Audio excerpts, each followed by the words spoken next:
My name is Sonya Hanlon, and I am a Ashtanga practitioner and teacher. I am currently 24 weeks pregnant with my second child. Although I've been practicing Ashtanga Yoga a little over 12 years and teaching yoga about 10, I in no way consider myself a prenatal yoga expert. I'm just coming from a place of experience, my experience with pregnancy and with the yoga practice.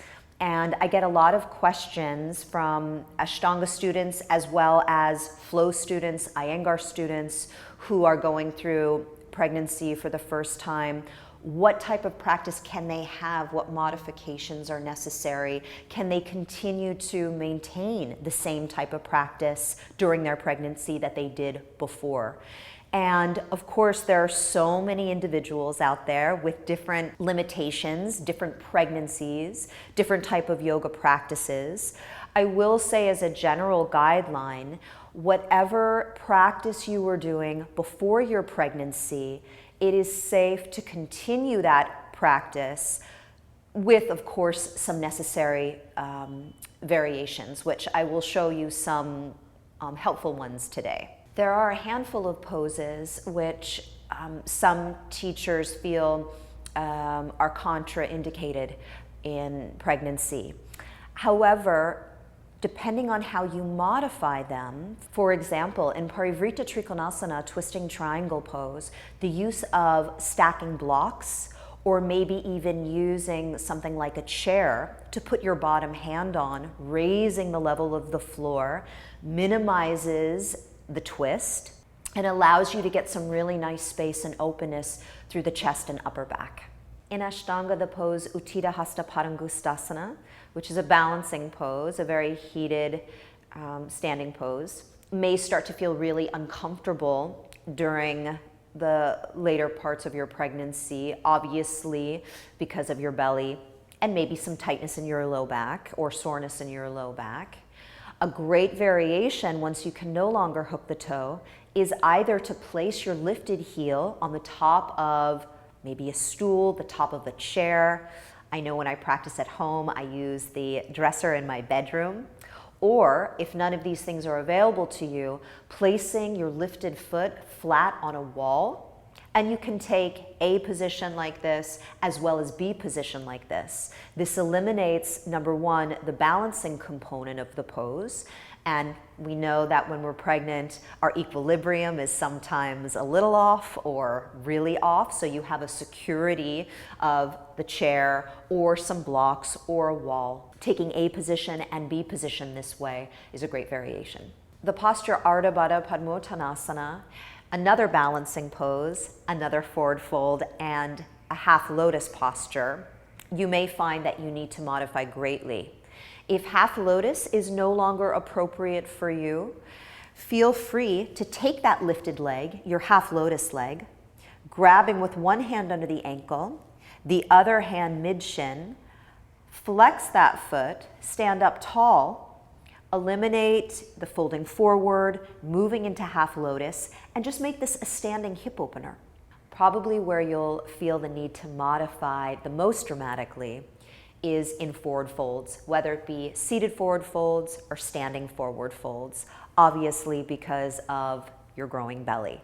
Needing to bend your knees makes a lot of sense in both sun salutations, in seated forward bends such as Paschimottanasana. The use of a strap in seated forward folds like Paschimottanasana can allow you to sit up tall, stretch your front body and your back body without feeling any compression through your midsection.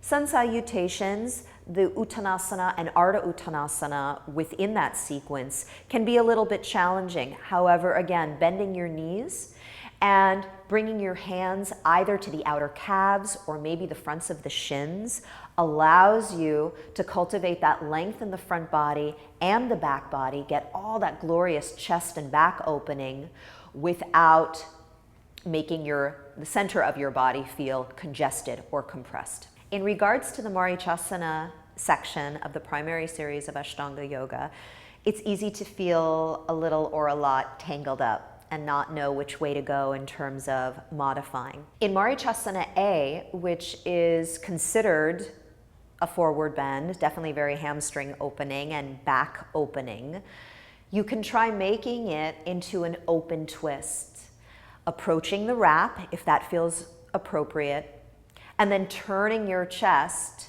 to the opposite wall to get some stretch and length through the front body, all the while keeping your belly passive and keeping the center of your body open. As far as Marichyasana B goes, that can be a little bit challenging depending on how far along you are in your pregnancy. Of course, continue to do it without modifications as long as it feels comfortable for you. However, if you get to, or once you get to a stage in your pregnancy and it is no longer feasible, try honoring the pose, doing the pose, but approaching it as a hip opener instead. For example, crossing one ankle right above one knee, sitting up tall, flexing your top foot, and lengthening up out of the low back. You may be surprised at how deep of a hip opener this can be, even though you've eliminated half lotus. For many women, back bends feel fantastic during pregnancy. A lot of women experience some newfound flexibility in their joints due to the hormone relaxin, which is present in your body during pregnancy. So there's no need to abandon your back bends, but you may find that you need to turn them around a little bit and modify them to make them work for you. If Urdhva Dhanurasana, upward facing bow pose, in which you start on your back, no longer feels appropriate for you, either because of lumbar issues or again, growing belly, tightness in the shoulders, what have you, Ustrasana, I find, camel pose, beginning on your knees, is a great variation. It's chest opening, it's upper back opening, it stretches the front of the body, but it's not as extreme of a back bend as Urdhva Dhanurasana, and it completely eliminates the need for lying on your back. So there's no reason to abandon your inversion practice once you become pregnant. If, again, you had an inversion practice prior to your pregnancy, you may continue it unless, of course, advised otherwise by your physician. Inversions are beneficial for so many reasons. In pregnancy, they can feel great as they help circulate the blood, take pressure off your feet, cooling, calming to the nervous system.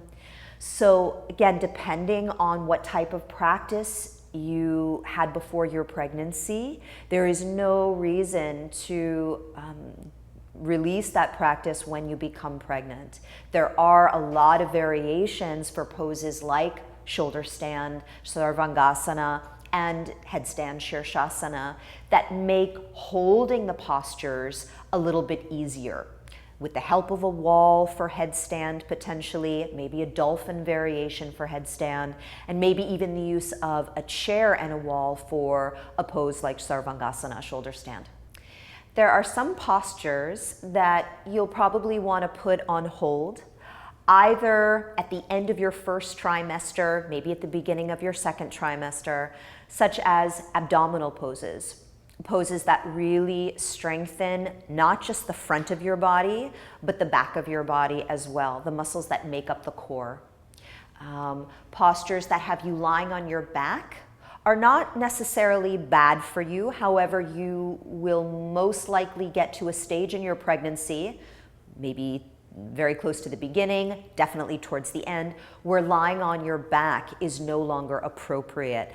Not comfortable for the low back, maybe you start to experience symptoms of dizziness or nausea. So if lying on your back is still somewhat comfortable, but not completely flat, the use of bolsters, blocks to help prop you up is a much better variation. So many people are familiar with the 3 trimesters of a pregnancy, but I've been told, and I love this idea, that there is a 4th trimester, that beautiful, challenging roller coaster of a time right after the baby is born and you've gone through labor and have delivered this being into the world. adjusting, adapting to a drastically different reality of little to no sleep, perhaps breastfeeding, an emotional roller coaster, as it were. It's a thrilling time, it's an exciting time, it's an emotional time. Be patient with yourself. As best as you can, enjoy that unpredictable ride. And if it's possible, of course, reserve 30 minutes a day when it feels appropriate, when you've been given the okay from your doctor, to have some sort of yoga practice. Maybe that yoga practice resembles a meditation practice.